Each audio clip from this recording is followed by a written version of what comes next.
आइए सुनिए, देखिए, समझिए सनातन सत्य।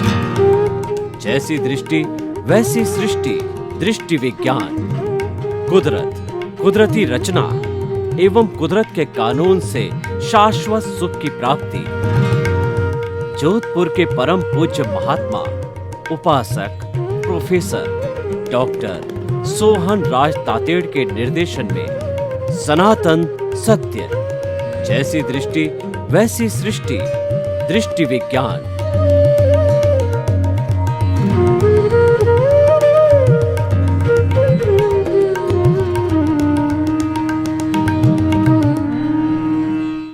भाइयों और बहनों, मातृशक्ति को नमन। आज का हमारा अति उत्तम विषय सम्यक तप, कुदरती रचना देखना। बहुत ही सुंदर विषय है। अगर इस विषय को हम हृदयंगम करें, इस विषय को हमारे दिमाग में बिठा दें, दृष्टि विज्ञान कर दें, हमारी समझ में बिठा दें, हमारे विचार में बिठा दें, हमारे मस्तिष्क में बिठा दें, हमारे मन में बिठा दें, तो हम एक सुखी जीवन व्यवहार जगत का भी जी सकते हैं और शाश्वत सुख की नींव भी लगा सकते हैं। देखिए, इससे दो फायदे हो गए। डबल प्रॉफिट का काम है ये, और हमारा वर्तमान का और भविष्य का जीवन दोनों उज्जवल हो जाते हैं। इतना सुंदर विषय है, क्योंकि यह विषय साधना का विषय है, साधना से जुड़ा हुआ है। पहले हम समझें सम्यक तप और कुदरती रचना क्या है। कुदरती रचना को देखे बिना, हम उसको जो है समझे बिना, हम उसको कैसे देखेंगे, जानेंगे, विश्वास करेंगे, श्रद्धा करेंगे। और सम्यक तप क्या होता है, हमको ये ध्यान भी नहीं है, तो हम किस तरीके से साधना करेंगे। देखिए, पहले मैं कुदरती रचना को लेता हूँ। कुदरती रचना और कुदरत का कानून, इसको लेता हूँ। ये सनातन सत्य है, इसको यूनिवर्सल ट्रुथ कहते हैं, सार्वभौम सत्य कहते हैं, ultimate reality of this Cosmos कहा जाता है। भाई और बहनों, मैं आपसे प्रश्न करता हूँ। मैंने हजारों को, लाखों को, करोड़ों को ये प्रश्न किया, क्या कुदरत के ऊपर, क्या प्रकृति के ऊपर, क्या सृष्टि के ऊपर कोई है क्या? कोई भी मुझे जवाब नहीं दे पाया। तो मैंने ये निष्कर्ष निकाला कि सनातन है ये कुदरत, कुदरती रचना और कुदरत का कानून, ये अभिमत सही है। इसमें किसी को भी 1% भी ऐतराज नहीं हो सकता, किसी भी कुल धर्म को नहीं हो सकता, सामाजिक धर्म को नहीं हो सकता, और आत्मधर्म, आध्यात्मिक विज्ञान, मुक्ति का मार्ग, उनको भी यह जो है कोई भी संशय नहीं हो सकता। कुदरत, जिस पृथ्वी पर रहते हैं, जिस सृष्टि में हम रहते हैं, जिस संसार में हम रहते हैं, वहीं जीवन है। उसके बाहर आलोक है, वहाँ केवल आकाश है। वहाँ कोई व्यक्ति, कोई प्राणी जिंदा नहीं रह सकता। जिंदा कुदरत में ही रहता है। इसीलिए जो ये हमारे द्रव्य है, उनके समूह को हम कुदरत कहते हैं। वो है जीव, अजीव, और दूसरा गति सहायक, स्थिति सहायक, और उसके बाद के अंदर हमारा टाइम, और उसके बाद में आकाश या स्पेस। ये विज्ञान सम्मत है। इन 6 द्रव्यों को विज्ञान भी मानता है।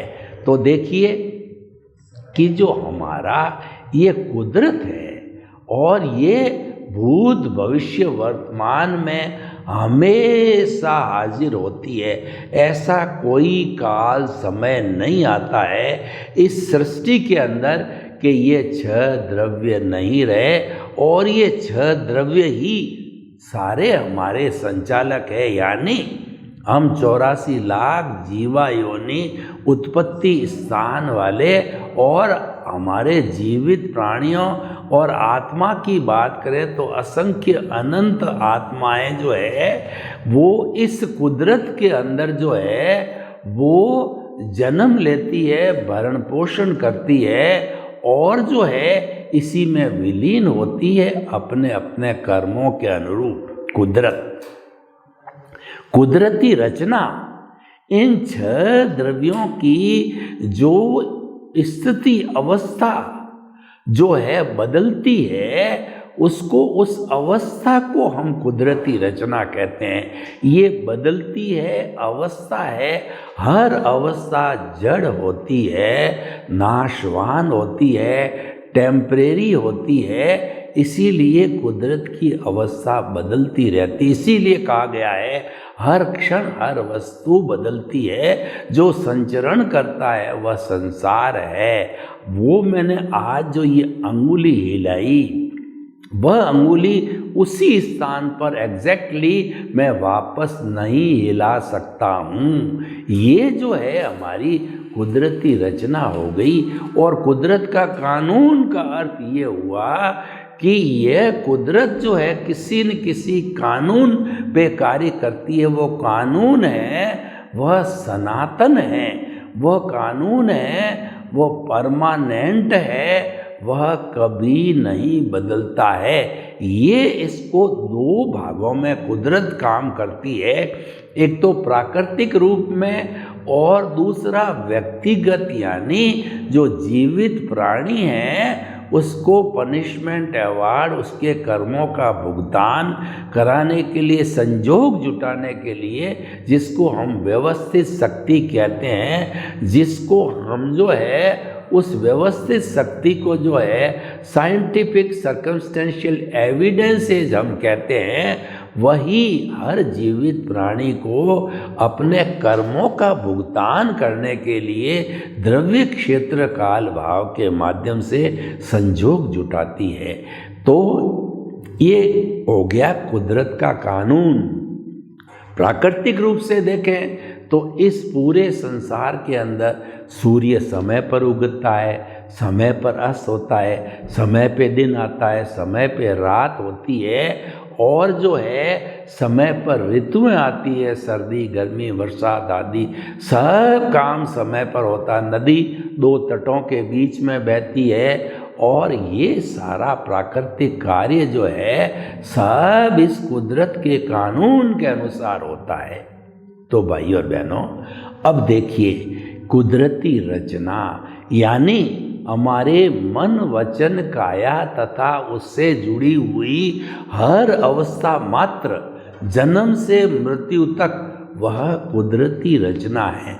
क्यों कुदरती रचना है? कि ये ऑटो मोड से चलती है, और ये तो फिल्म है। जैसे थिएटर में 2.5 घंटे की हम फिल्म देखते हैं कि हीरो होता है, हीरोइन होता है, विलियन होता है, और जो है वो हीरो हीरोइन एक दूसरे से प्रेम करते हैं, विलियन उसकी प्रेमिका को हड़प लेता है, झगड़ा होता है, लड़ाई होता है, और फिर इस तरीके से फिल्म आगे चलती है।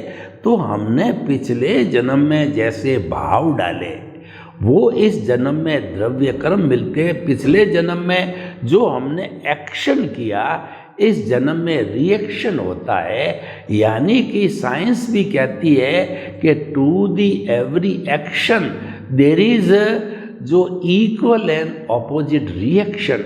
यानी हमारे पिछले जन्म में जो ध्वनि की वह प्रतिध्वनि है। पिछले जन्म में जैसा एग्ज़ाम दिया, इस जन्म में हमको रिजल्ट मिलता है, परिणाम मिलता है।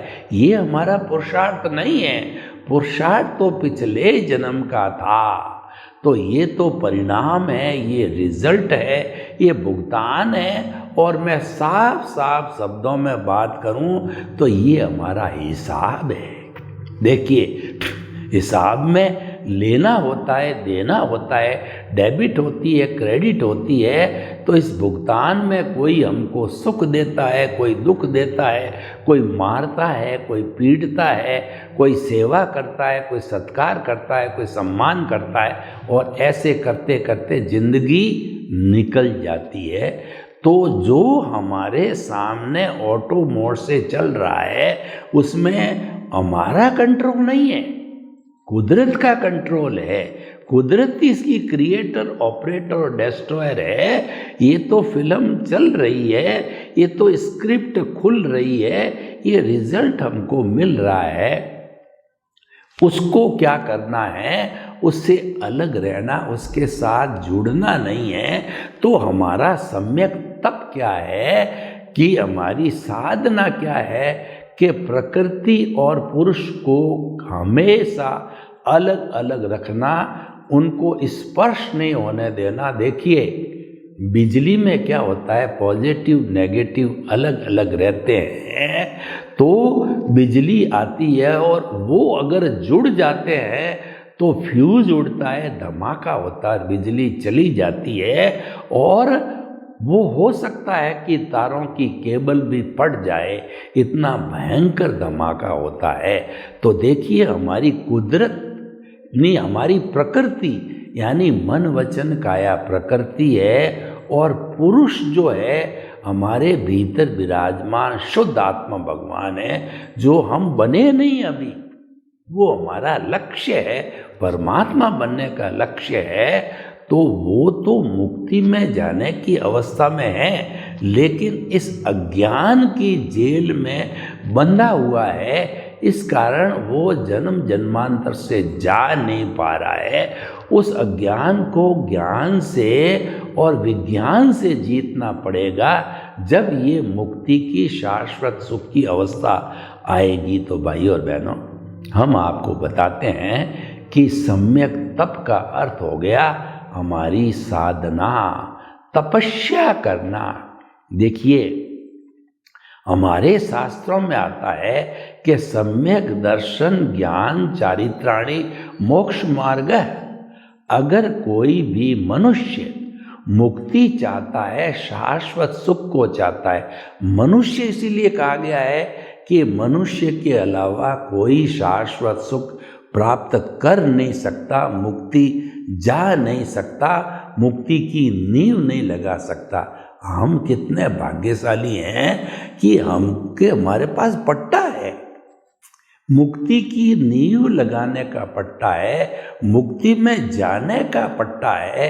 इतना बड़ा हमारा इस मनुष्य जीवन का सार है, ये हमें खोना नहीं चाहिए, क्योंकि मनुष्य जीवन अति अति दुर्लभ है।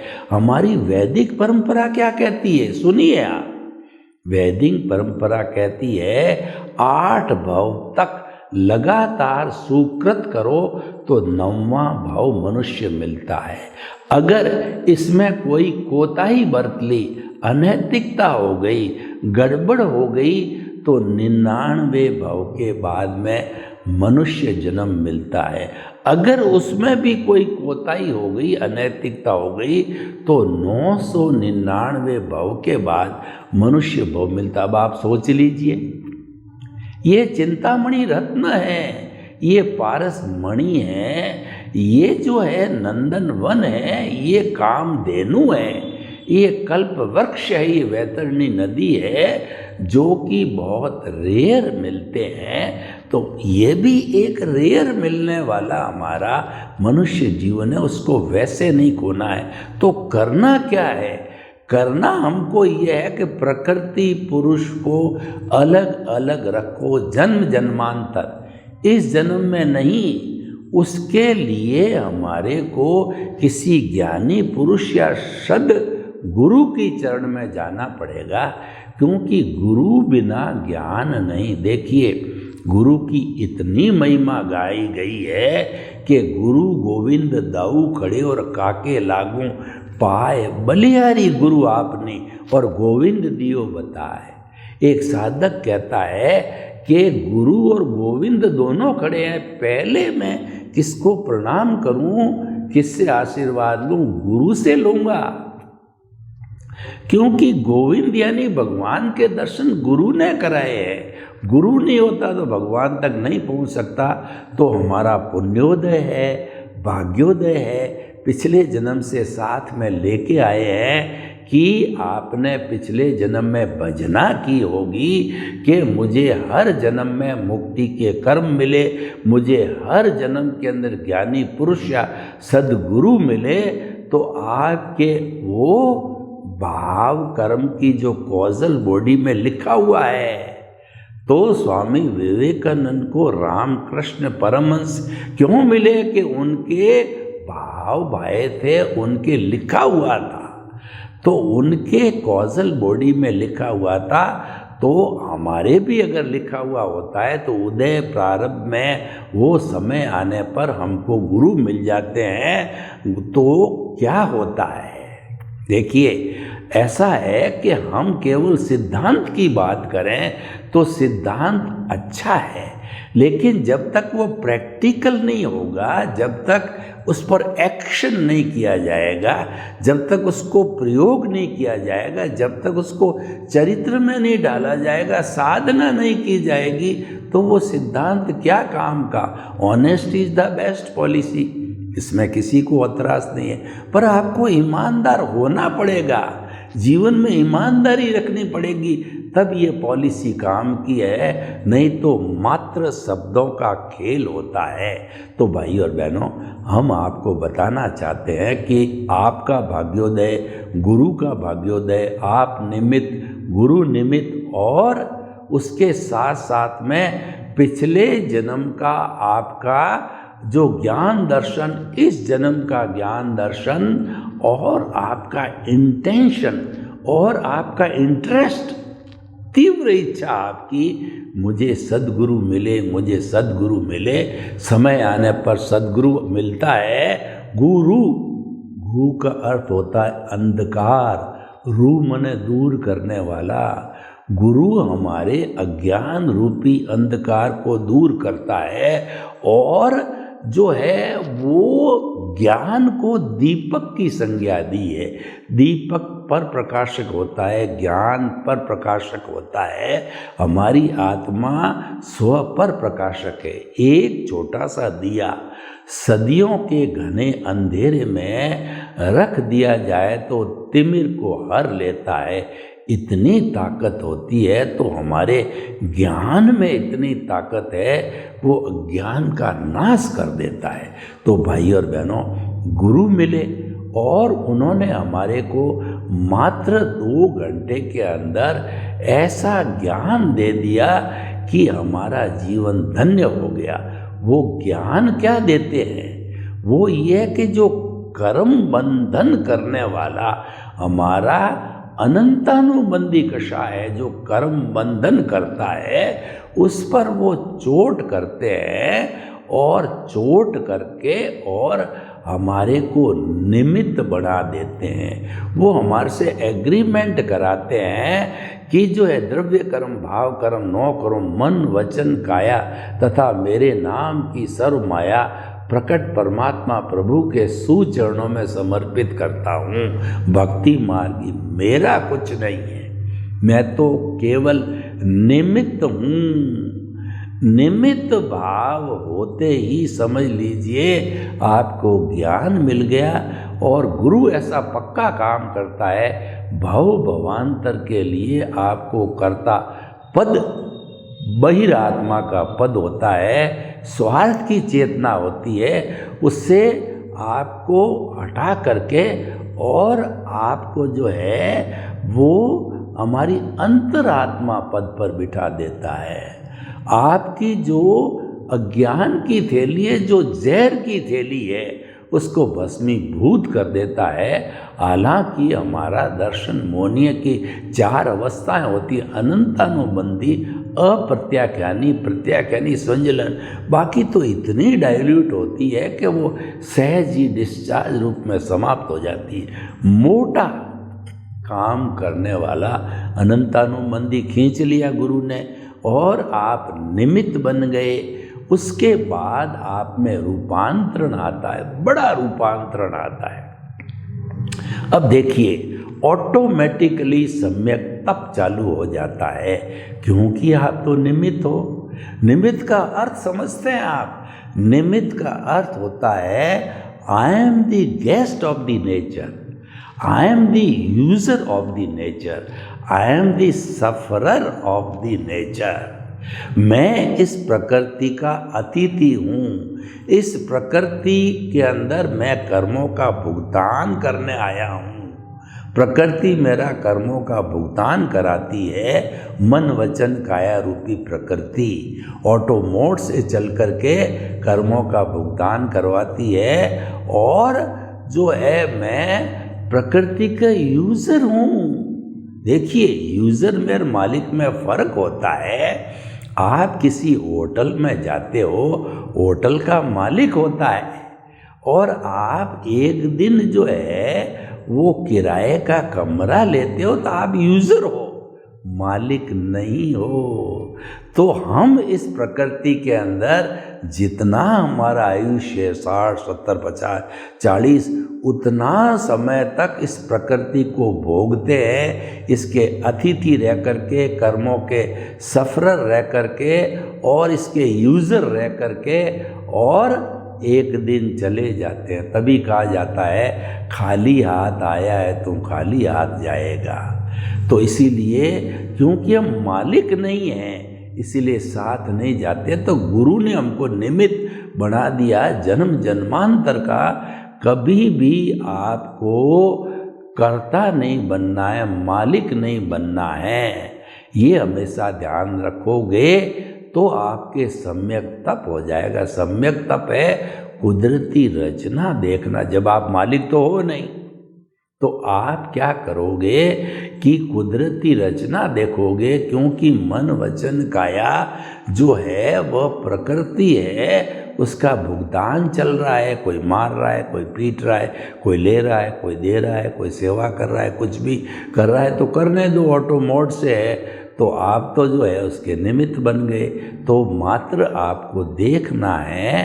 तो देखने का अर्थ ये हो गया कि आपने प्रकृति और पुरुष को अलग अलग रखा। तो प्रकृति और पुरुष को अलग अलग रखना ही सम्यक तप है। और देखिए, मैं आपको चारों चीज़ें बता दूं कि हमारे 4 मुख्य घाती कर्म होते हैं। ज्ञानावर्णीय, दर्शनावर्णीय, मोहनीय और अंतराय। अंतराय तो बेचारा रस्सी की तरह है, तीनों टूट जाते हैं तो रस्सी अलग हो जाती है। जैसे कि एक लकड़ी का गट्ठर होता है, तो वो गट्ठर है वो आपका ज्ञानावर्णीय, दर्शनावर्णीय, मोहनीय कर्म है, और उस पर बांधी हुई रस्सी है। तो जब लकड़ियाँ ही टूट गई तो रस्सी बेचारी क्या करेगी, कोई काम नहीं आनी है, वो तो ऑटोमेटिकली टूट जाती है। किसी पैकिंग के ऊपर अगर कोई भी चीज़ लपेटी हुई है, जब पैकिंग ही टूट गया तो लपेटी हुई वस्तु क्या काम आएगी, वो तो टूट गई।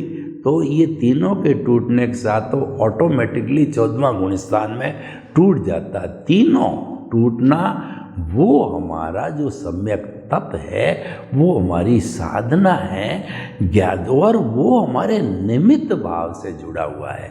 देखिए, आपका अनंतानुबंधी कसा है, जैसा मैंने बताया, निमित्त बन गए। अब क्या है, तो निमित्त बनते ही बड़ा रूपांतरण होता है कि जो मिथ्या ज्ञान क्या है, शरीर मेरा है, मेरी धन, मेरी दौलत, मेरे परिवार, मेरे बाल बच्चे वगैरह, ये आप सोचते रहते हो।